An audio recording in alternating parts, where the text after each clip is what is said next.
In this video, we're going to teach you how to be spiritual. 3 tips to be a spiritual badass. Plus, stay to the end for a secret weapon to take your spiritual badass game to the next level. I'm Heather. And I'm David from SandroseGarden.com. Yes. Helping people create badass lives. Tip number 1. Judging versus spiritual discernment.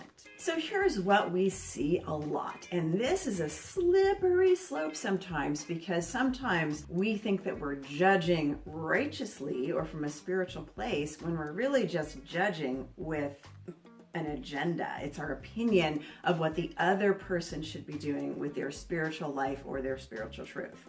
They're not following the right path because this other guru says it's supposed to be done this way. Now, there's a fine line between judging somebody, which is an external reflection or deflection. When we're talking about spiritual discernment, we're talking about somebody who has the ability to take any situation and transform it into an opportunity for their own spiritual growth.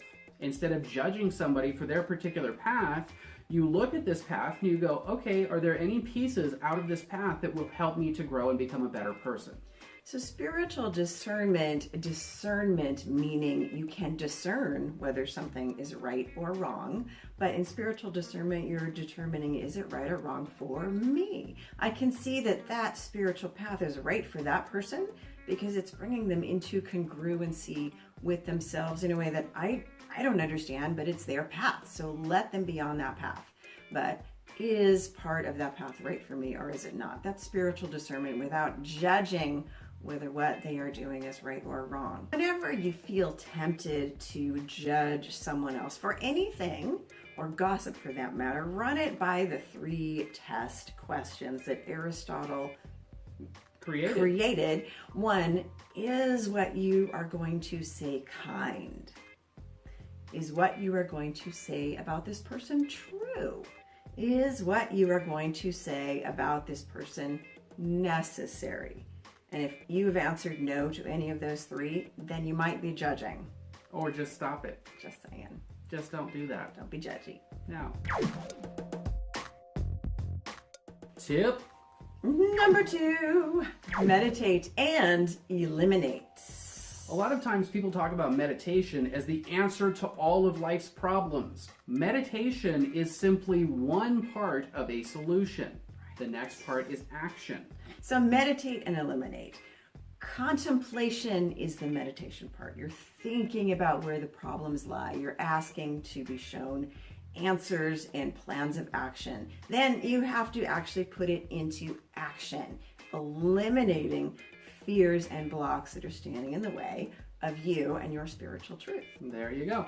And inspiration is what we get when we meditate. We have this inspiration, this epiphany, this great big knowing, and then we bring it into action. If you're not placing action into your life, engaging those solutions, then they're not solutions. So there's one famous spiritual quote that we like that says, grace without works is dead. And basically what that means is grace is that spiritual concept that brings all of the spiritual energy to you, and it's there for you to use. It's there to support you, whatever spiritual system that you belong to.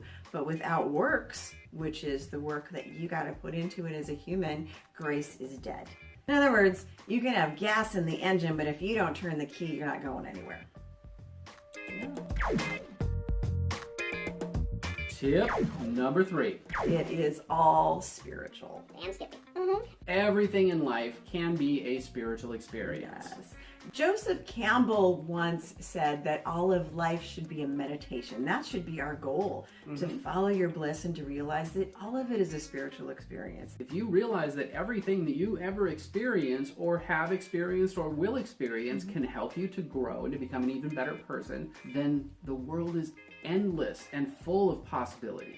Our challenge is, can we remain aligned with our truth in every experience that we have, whether that experience presents us with a challenge or with total and absolute bliss? Even when it seems like the world is messed up, then we can come to that situation with our best self. So it's all spiritual, it just depends on how you do it, how you see it, what it is. Sometimes spiritual experience doesn't feel so spiritual. It's still spiritual. Now it's time for that bonus tip. Being your own guru. So we often hear the term self-actualization, and that is the ultimate goal of all spiritual paths. But we don't really know what that means. We just know that when we get there, it's going to be inner peace and bliss. There are moments when we start to experience and integrate certain spiritual truths. The more that we integrate these spiritual truths, the more actualized we become, the more integrated and whole we become. It's that moment when we realize that the path to inner peace is within. We stop looking for it without. We become congruent. That I am mantra that we've been reciting for the last 20 years suddenly makes sense, and we realize that that divine presence has been looking back at us in the mirror the whole time, and it clicks and we go, oh, that was me the whole time. I am divinity, and divinity is me. It's the moment when the child becomes an adult. And the moment where you become your own system. The realization is throughout your entire life, there is only one spiritual system for you. And that's you. And that's you.